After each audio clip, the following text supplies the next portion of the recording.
Hello everyone, আমি পায়েল। আমার নতুন একটি ভিডিওতে সবাইকে এত ভালোবাসা। আশা করি আপনারা সবাই খুব ভালো আছেন আর আমরাও কিন্তু বেশ ভালোই আছি।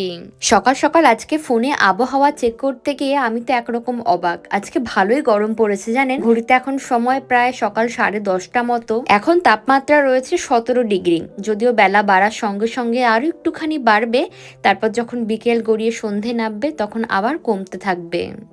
গতকাল সন্ধেবেলায় কাঞ্চন অফিস থেকে ফিরে আমাকে নিয়ে ডক্টরের কাছে গিয়েছিল। ডক্টর চেক করে বলল তেমন কিছুই হয়নি, জাস্ট ওই নর্মাল খাওয়া দাওয়া হয়তো একটু উল্টোপাল্টা হয়েছে, ওই কারণেই মাথা ফাতা ঘোরায়, একটু গায়ে আমি শক্তি কম পাই, তারপরে একা একা সবকিছু সামলাতে হয় সারাদিন ভর, ওই কারণে একটু উইক হয়ে পড়েছি। তো ডক্টর বলেছে বেশি করে ডাল, সবজি, মুরগির মাংস এগুলো খেতে, আর প্রত্যেক দিন খাদ্য তালিকায় একটা করে ডিমও রাখতে বলেছে। এইখানে ডিম প্রচুর সস্তা, সাথে মুরগির মাংস, কিন্তু ঘরে সবসময় ডিম থাকলেও ওই ডিম সিদ্ধ করে নুন ছিটিয়ে আমার খুব একটা খাওয়া হয় না। তবে ডিমে তো প্রচুর পরিমাণে প্রোটিন, তাই এখন থেকে সকালবেলা একটা করে ডিম খাবো, তাতে অনেকটাই শক্তি পাবো। আজকে রান্নার জন্য মুগ ডাল বসিয়েছিলাম, সেটাও দেখলাম সুন্দর সিদ্ধ হয়ে গিয়েছে।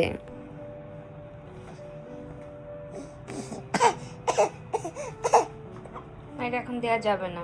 সবাইকে গুড মর্নিং বলো, বলো গুড মর্নিং, গুড মর্নিং। উলি বাবলি, উলি বাবলি, উলি বাবলি, উলি বাবলি, উলি বাবলি, উলি বাবলি। আমাকে ভয় দিচ্ছ তুমি?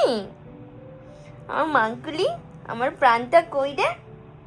তুমি মাম্মার প্রাণ হও, তুমি মাম্মার হৃৎপিণ্ড হও।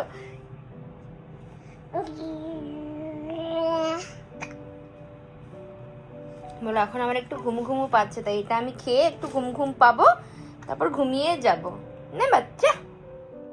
ওই যে বললাম আজকে মোটামুটি বেশ ভালোই গরম পড়েছে, তো ওই জন্য সকালবেলা আমি মিহিকে নিয়ে একটু হাঁটতে বেরিয়েছিলাম। সকালবেলা তো তাই আর বেশি দূরে যাইনি, এই আশেপাশেই ছিলাম। আমাদের বাড়ির আশপাশ দিয়ে যে ফুটপাথ গুলো রয়েছে তার একধার দিয়ে জানেন তো কি সুন্দর যে পৌরসভা থেকে ফুল গাছগুলো লাগিয়েছে, দেখলে একেবারে চোখ জুড়িয়ে যায়। আমি তো আজকাল মিহিকে খুব ফুল দেখাই। আজকে মিহি অন্য দিনের তুলনায় অনেক সকাল সকাল ঘুম থেকে উঠেছে। তো তারপর ফিরে আমি একটু ব্রেকফাস্ট করলাম, দিয়ে স্নান সেরে আমি ঠাকুরকে জল মিষ্টি দিলাম। সকাল সকাল ঘরে ধূপ ধুনো জল মিষ্টির গন্ধে একেবারে প্রাণটা ভরে যায়, এত পজিটিভ লাগে। আর তারপর চলে গিয়েছিলাম ব্যালকানিতে। জানেন তো আমি ব্যালকানিতে না দুটো নতুন গোলাপ চারা বসিয়েছি।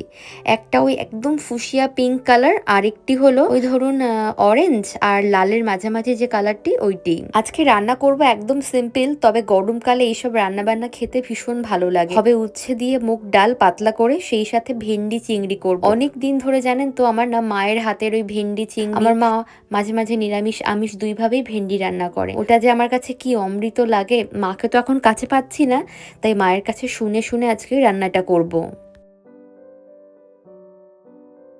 আজকে যে তিতর ডালটা রান্না করব তা অনেকেই বাড়িতে গরমকালে খেয়ে থাকেন, তবে আমাদের এখানে তো গরমকাল খুব অল্প সময়ের জন্য থাকে, তাই ভালো ফ্রেশ করলা কিংবা দেশি উচ্ছে পেলেও আমাদের শীতকালে বাড়িতেই রান্না প্রায়শই হয়। যাই হোক, গরমকালে এই তিতর ডাল হলে এক প্লেট ভাত এমনিতেই উঠে যায়। তো আমি মুগ ডালটা প্রথমে অল্প করে ভেজে নিয়ে সিদ্ধ বসিয়ে দিয়েছিলাম। সিদ্ধ হয়ে যাওয়ার পর উচ্ছেগুলো চাকচাক করে কেটে ভালো মতো লাল লাল করে ভেজে নিয়ে পাঁচফোড়ন, আদা আর একটুখানি জিরে, লঙ্কা এগুলো ফোড়ন দিয়ে আমি সুন্দর মতো ডালটাকে ফোড়ন দিয়ে দিয়েছি। এত সুন্দর একটা স্মেল বের হয়, এই আদা, পাঁচফোড়ন, উচ্ছে, মুগ কিছু মিলে একটা দারুণ কম্বিনেশন হয়।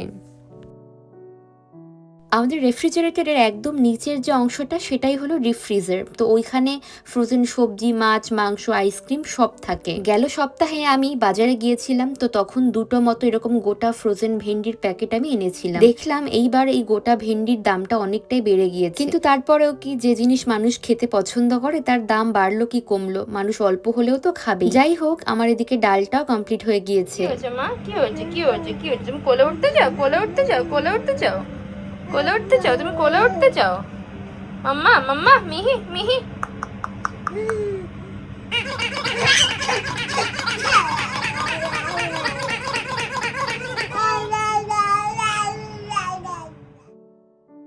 আসলে আমার মিহির আর একা একা একদম ভালো লাগছে না। আমি বুঝতে পারছি ও এখন কোলে উঠতে চায়। দুপুরবেলা স্নান করিয়ে খাইয়ে আমি ঘুম পাড়ানোর অনেক চেষ্টা করলাম, কিন্তু কিছুতেই ঘুমোলো না, জানেন তো। মাঝে মাঝে শুনেছি বাচ্চারা নাকি এমন করে, ঘুমোতে চায় না, খেতে চায় না, অথচ ওদের পেটও ভরা থাকে আর সবকিছু নর্মাল থাকে। তো ডক্টর আমাকে বলেছে যখন এইরকম সমস্যাগুলো আমি দেখতে পাবো, তখন যেন আমি মা হিসাবে ওর সাথে জোর করার একদম চেষ্টা না করি।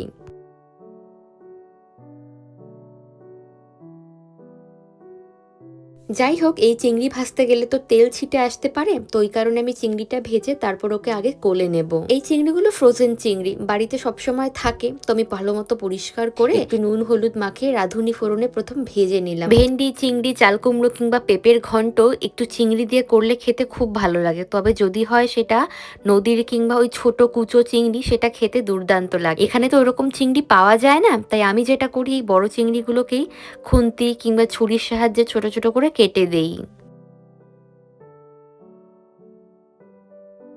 এরপর ওই যে ফ্রোজেন যে ভেন্ডিগুলো, ওগুলো ভালো মতো আমি একবার মতো ধুয়ে নিয়েছি।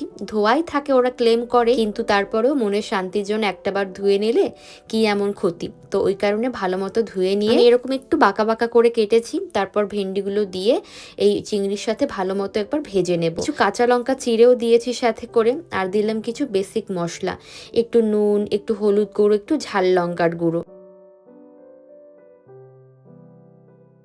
যে কোনো ফ্রোজেন সবজি এমনিতেই নরম থাকে, তাই তাকে আর বেশিক্ষণ রসিয়ে কষিয়ে রান্না করতে গেলে তার আর চিহ্নটি মাত্র থাকে না। আর এই ভেন্ডি বা ঢ্যাঁড়স যে নামই একে আপনি ডাকুন না কেন, এ তো ভারী নরম সবজি, তাই তাকে তো আরোই বেশি রান্না করা যাবে না। যাই হোক, ভেন্ডি চিংড়ি সমস্ত মশলার সাথে আমি ভালো মতো একবার ভেজে নিলাম। আরও কিছুক্ষণ ভেজে একটু গোটা গোটা থাকা অবস্থায় আমি অল্প একটু গরম জল দিয়ে দেব। তার আগে চলুন আমার মেয়েটাকে আগে কোলে তুলি।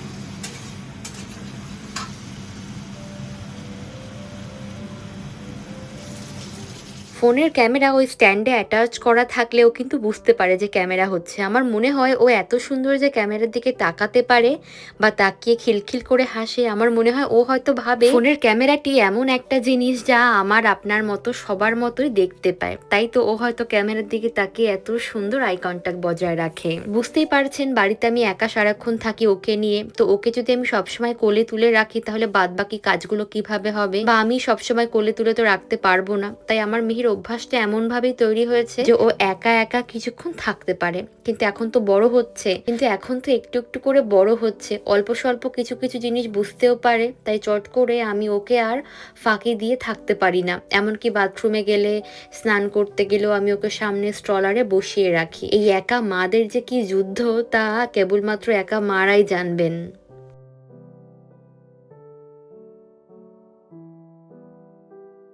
যাই হোক, এদিকে ভেন্ডি চিংড়িগুলোকে ভালো মতো আমি একবার কষিয়ে নিয়ে জলটা দিলাম, গরম জল। একটা হাতে মিহিকে কোলে নিয়ে আরেকটা হাত দিয়ে খুন্তি নাড়তে কি যে কষ্ট হচ্ছে, হাতটা বড় লেগে গিয়েছে, তাই জন্য আমি ঝটপট করে এই খাবারটা ঢাকা দিয়ে দিয়েছিলাম যাতে তাড়াতাড়ি একটু রান্না হয়। এদিকে সমস্ত রান্না বান্না হয়ে গিয়েছে। আমি এখন যেটা করব, কিচেনটা ভালো করে ক্লিন করব। এই রান্নার পরে কিচেন যতক্ষণ না আমি ডিপলি ক্লিন করছি, ততক্ষণ আমার মাথার মধ্যে কেমন যেন সবকিছু পাকিয়ে যায়। আর পরিষ্কার কিচেন আমি দেখতে যখন পাই, তখন না নিজের মধ্যে কেমন একটা শান্তি কাজ করে।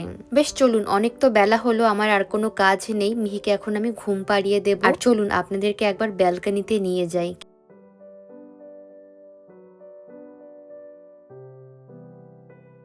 সকালে দেখতে পেলেন ওই অত খটোমটো রোদ্দুর, কিন্তু আবহাওয়াতে কিন্তু একবারও দেখায়নি যে বৃষ্টি পড়বে। হঠাৎ করেই সন্ধে নামতেই বৃষ্টি শুরু হলো। যদিও মুষলধারে বৃষ্টি নয়, বরং ওই বিদঘুটে যে বিরক্তিকর বৃষ্টিগুলো হয়, একদম কয়েক ফোঁটা বৃষ্টি নাছর বান্ধা অনেকক্ষণ ধরে হতেই থাকে, ওই রকম। তো যেহেতু একটু ঠান্ডা ঠান্ডা পড়েছে, তাই ঘরে আমি এসি চালিয়ে দিয়েছি। আর যেটা করলাম, একটা মোমবাতি জ্বালিয়েছি, তাহলে না ঘরের মধ্যে সুন্দর একটা সুদিং স্মেল থাকে। যেহেতু ডাইনিং রুমে আমি মোমবাতিটা জ্বালিয়েছি, বেডরুমে তো কিছুই জ্বালানো যায় যায় না, কারণ ওখানে মিহি থাকে। এই মোমবাতিটা নতুন কাঞ্চন আমাকে এনে দিয়েছে। আমি কাঞ্চনকে সবসময় মজার ছলে একটা কথা বলি, জানেন তো, যে যখন আমি রাগ করব, যখন আমি খুব খুশি হব, বা যখন তুমি আমাকে আলাদা করে কোনো উপহার দিতে চাও, সবসময় একটা মোমবাতি আমাকে দিও, তাহলে দেখবে সবকিছু ঠিক আগের মতোই সুন্দর হয়ে যাবে। তাই কি মনে করে এই দিন আমার জন্য এই নতুন মোমবাতিটা ডাইসো থেকে এনে দিয়েছে। ভীষণ সুন্দর স্মেল, জানেন তো, ঘরে জ্বাললে ঘরটা সুন্দর একটা পজিটিভ ভাইবসে ভরে যায়।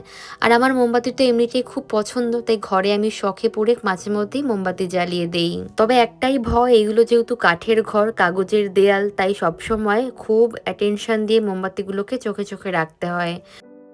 যাই হোক, এখন সন্ধে 7:30 মতো বাজে। আমি যেহেতু রাতে এখন অনেক তাড়াতাড়ি খাবার খেয়ে নিই, তাই থালা ভর্তি করে একটুখানি ভাত, একটু তরকারি, একটু ডাল সবকিছু নিয়ে নিয়েছি। মিহি এখনো ঘুমোচ্ছে। আমি খেয়ে দিয়ে ওকে খাবারটা খাইয়ে দেবো। আজকে রাতে ডিনারটা একটু দেরিতেই করবে। যাই হোক, চলুন খাবারটা খেয়ে নিয়ে আজকের ভিডিওটা আমি এখানেই শেষ করলাম। আপনাদের সবার সঙ্গে দেখা হচ্ছে আমার পরবর্তী নতুন কোনো ভিডিওতে। আপনারা সবাই খুব ভালো থাকবেন, সুস্থ থাকবেন। Tata, bye bye.